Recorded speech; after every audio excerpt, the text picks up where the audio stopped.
There's no doubt in my mind now. This whole incident has Sigma written all over it. Where is he anyway? It's obvious that Sigma's involved, but things are bound to be different this time. It doesn't seem as if he's controlling these new Mavericks like puppets. They all seem to be him.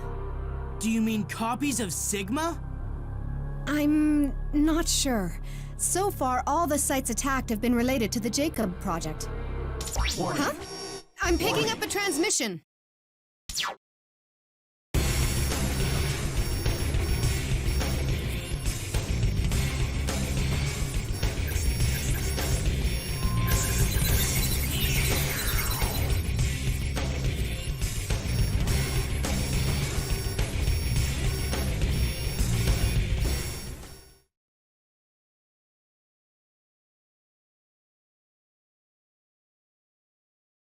Sigma! Long time no see, X. You just don't know when to quit, do you? Don't worry, X. It'll all be over soon and we'll never have to meet again. All the primitive space development of your world now belongs to me. What? Space? That's right. Our future lies in the sky. Your old world has outlived its usefulness. Maverick scum! What's your scheme this time? Scheme? This is Providence. I'm merely ushering evolution along its natural path. Evolution? So Sigma was really after the Jacob project all along? If you stop to think about it, it makes a lot of sense. Space development and the emergence of new generation Reploids aren't unrelated. So, he's causing these new generation Reploids to go Maverick, huh? We can't let him get away with this. Sigma's transmission was disrupted by the orbit of the satellite. This is lucky. The elevator is still functional, so we can use it to get to him. Hello everyone and welcome back to Let's Play Mega Man X8. In the last part we finished off the last Maverick for this series for the moment. And now we have access to the first of the quote-unquote castle stages. But we got some item cleanup to do, so we're gonna start heading back from Noah's Park on and just grab what we can. But along the way, you might notice in the top right, my medal count has nothing in it. This is a glitch I've been leading towards doing the entire game, and it's why I'm playing the PS2 version even besides the OBS frame rate issues I find I have with the collection. If you have, I think it's like a life tank or life bottle that's less than half full and less than 50 medals and get hit in specifically the US PS2 version, this isn't in any other version of the game, your medal count just gets maxed out. There's a part of me that chooses to believe this glitch was put in by someone at Capcom of America who went, nah, I'm not grinding for all that, no way. Is it cheesy? Yes. Am I doing it just to save time in this case? Yes. It would just be a lot of yellow Brontis farming otherwise, and it's doable. I think I've even done it on my PS2 copy, but I'd rather just do this for the LP. Unfortunately, again, you cannot do this in any of the Legacy collections. Either way, right there we got the last rare medal for Noah's Park. You need at least the head part's eye to break the boulder above you, but otherwise you just need 0 to get a double jump going up to there. I believe that is Axel's Shock Absorber, and I believe that item eliminates knockback from enemy hits? As little as this game has to begin with, from memory. So now that we have... Actually, that is 7 nines. We can basically buy anything I haven't bought yet that I have available to me. There are some things we're not able to grab because we're either lacking the rare metal or we can't get them until New Game Plus to begin with. But I'll showcase those in the bonus part after the finale. Also, seeing Zero's weapons on screen reminds me, I think something else I should mention, I think it's the knuckle weapon he has. I think you can do the hurricane kick from Street Fighter with that by pressing some button combo that I never use because I don't like the low range of the K-knuckle in this game compared to the Zero knuckle and 04 even. Now, overall, my favorite Zero weapons, again, are like ones that have long range or are good at busting armors, period. So we already have 100% in a good amount of the game stages, but there's still at least 1 rare medal and about 5 of them. We're gonna head into Dark Mantis's stage to get the first one, because this is one I could have grabbed on the first time. I just missed a jump straight up. We, once again, like in the main run of the stage, need to go to the generator room, power it up, and that requires us using Axel to get an A-trans going into that generic Reploid and all that jazz. Also, for these couple of stages, I think I bring Palette and Layer in by and large, but it's mostly just to showcase what their dialogue is like in general. Like I mentioned back when we first did the little tutorial about the navigators, Ayla is very balanced in what she focuses on, Palette focuses on hidden items and pathways, whereas Layer is very focused in the combat situations in the stage they're in. It's nice that they're there, and there is actually a purpose to choosing one or the other in the long run that becomes more clear on New Game Plus, but we'll talk about that then.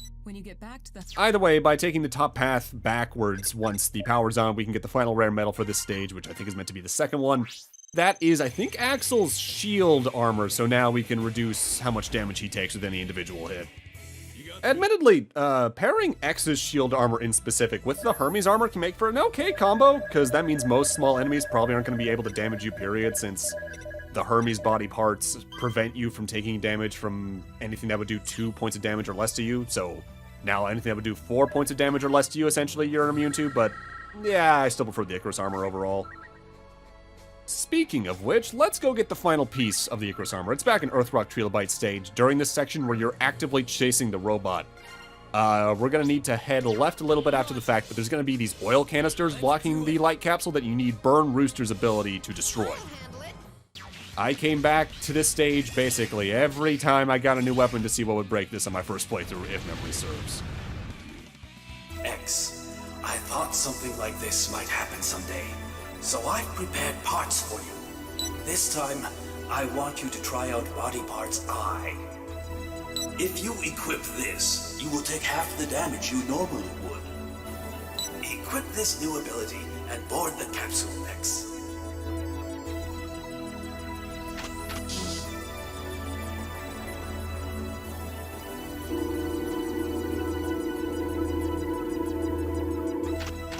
I hope this is the last time we need to use weapons of war like this, X. I really do.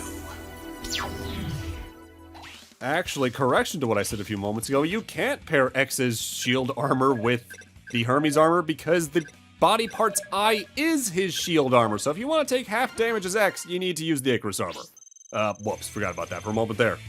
But notably, since we have the entirety of an armor set, we're also given our first secondary special ability of the armor. If you have an entire set on, you gain access to a new attack depending on the armor. In this case, we get the X2 Classic, the Giga Crash, which is a screen nuke. But unlike X2 and most of its other appearances, you can actively use the Giga attack whenever. It's just that when it's not fully charged, its range is lower and it's less powerful. And I think it refills with time, not taking damage compared to what some of the other games do. Next up, we're gonna head back to Avalanche Yeti's stage to grab the light capsule here. We technically saw where this one was on screen as well to get the rare medal in this stage. Once you get to the end, right before the boss fight, we need to climb this wall. Also, I know I entered this stage with X and Axel, but you need 0 to get up here. We need to use any of Optic Sunflower's abilities to break this. And this is also me showcasing the weapons, just in case. Keep in mind the T-Breaker there for a moment. We're gonna need to use that in a little bit. Again, the weapons, they're cool that they're there. I just prefer most of the higher range weapons or the main saber itself. So yeah, use Shining Ray, and there's the capsule. I thought something like this might happen someday, so I've prepared parts for you. This time, I want you to try Head Parts H. This part will increase your weapon's charge speed when equipped. Equip this new ability and board the capsule next.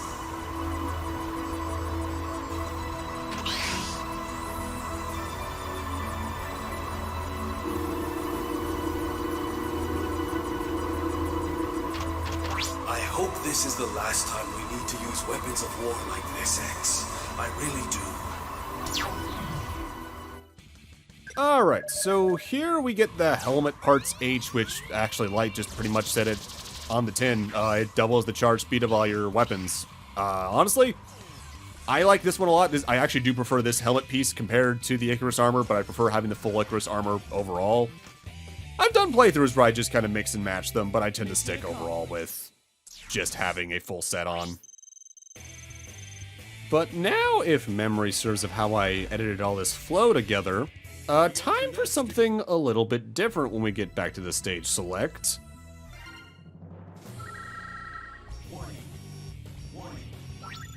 Emergency at Point Galapagos. Small mechanoids have gone berserk. Go and get the situation under control. This is our first intermission. If you're visiting a lot of stages, just grabbing items or getting a lot of game overs, these get more and more likely the further you get in the game, though I think it also depends on how many Mavericks you've taken out. You always start with this one, but there are 4 total. There's one at Noah's Park, one at Troya Base, one at Central White, and one at Inferno. And they're just pretty much straight up minigames that are just for getting medals. For instance, here at Noah's Park, our goal is to take out as many crab and mechanoids as you can.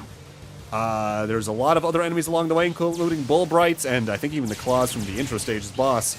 But the more you get, the more spawn, and I think you can get a high score of upwards of 200 plus until things start to get resetty.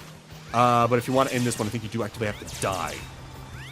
If you get the Troya Base one, that I think is called On Parade, that is, interestingly, a boss rush that can just show up at random. It's a 10-minute timer to go across all 8 Mavericks in the Optic Sunflower stage, just straight up.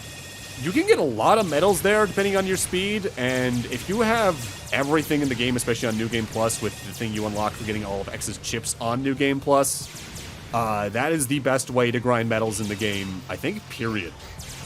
Central Whites is one I'm not a big fan of, because you do a variant of the ride bike section from that stage, but now there's medals to grab along the way, but a lot of debris that's in your way that you have to clear by just shooting away at it.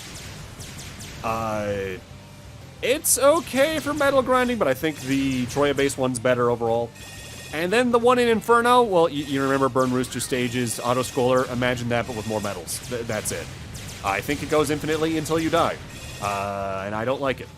They're a neat idea, and they're not the worst way to get some extra medals if you're going for all of the upgrades without just doing Earthrock Trilobite stage over and over and over and over and over again. But I don't think they're really worth showing off besides the description, just besides showing off this one to talk about them, period. It's neat that they're there, especially considering if this game didn't have this, I feel like going for all the upgrades would just be even worse. But ultimately, it's harmless. On an average playthrough, I rarely even see the one, I'd say. Because I make more stops along the way to go get some extra items and all that. I could have streamlined this playthrough technically a little better in terms of the item grabbing on top of just playing a little better here and there. But, oh well, you know. In fact, originally, some parts of this LP weren't going to be shown off at all. Like, I wasn't going to be able to show off Cutman originally, but then I decided for behind-the-scenes reasons to do another playthrough of the game on the collection. And, well, then we had the Cutman fight, and we got some other stuff down the line, including showing off some stuff in the collection, period.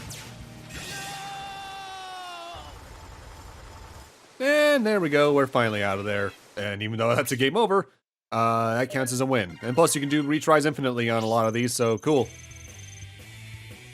For now, it's time for us to move on to our next item we're gonna grab, which, from memory, I think we're heading back to Inferno for? And what's pretty annoying about this particular rare medal is you need 2 items to get it. First off, you need the Juhazan for 0, so you need to have beaten, I believe that's Gravity and Tonyan. But you also need the T-Breaker weapon for him, his giant hammer, which you get in this very stage, so you need to have played the stage at least once to get it. And I've bought that weapon to begin with, but what you have to do during the section where you're not in the auto-scrollers, you need to get to this platform, swap to the T-Breaker, and then press the triangle to do the strike downwards and break the floor and find this crate. Within this is the rare medal in question. I believe that's X's weapon converter from memory. So that's that stage all done. I do not remember where we actively are heading next. What stages have we gone to so far? Braining. Optic Sunflower, I think. Yeah, we still don't have the light capsule there, and we haven't gotten the rare medal for clearing more than 5, but less than all of the minigames. That's right. And in order to get the light capsule here, you need to have beaten Gravity and Tonyan because you need X's squeeze bomb to access it. I think that's all you need. I don't think you can do this with any of the other characters' weapons. And we need to get to a room between two of the minigames. I think it's about halfway through the stage from memory. It's the room where there was a giant set of glass tubes on the top left. We need to hover over there as Axel, or just do an air dash correctly, and then hit it with Squeeze Bomb to access the final light capsule of the game. There's the Giga Attack. I used it on accident. Whoops! You do have to actively select that as a weapon to use it, by the way. X, I thought something like this might happen someday, so I've prepared parts for you. Give these a try. They're Buster Parts H. Equip this part, and you'll gain the ability to perform new kinds of charge attacks. Equip this new ability and board the capsule, X.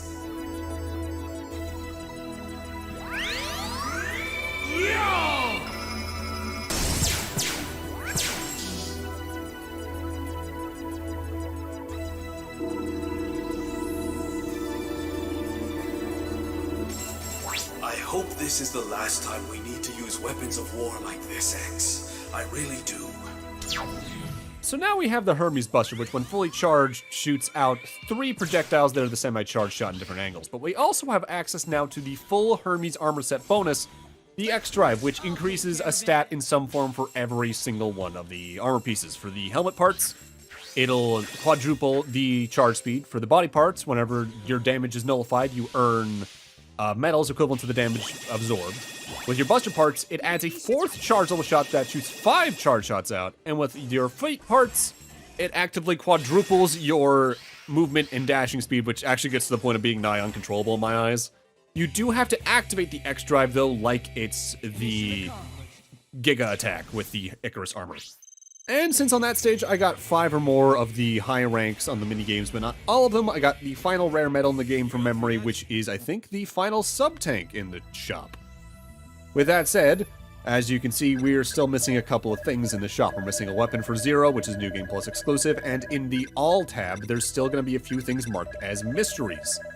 Again, those are New Game Plus exclusive and will be shown off in the bonus video. But with that, I'm going to need to end this off here. Thank you guys for watching, and in Part 8, we start our march towards Endgame with the first of the quote-unquote castle levels. See you guys then.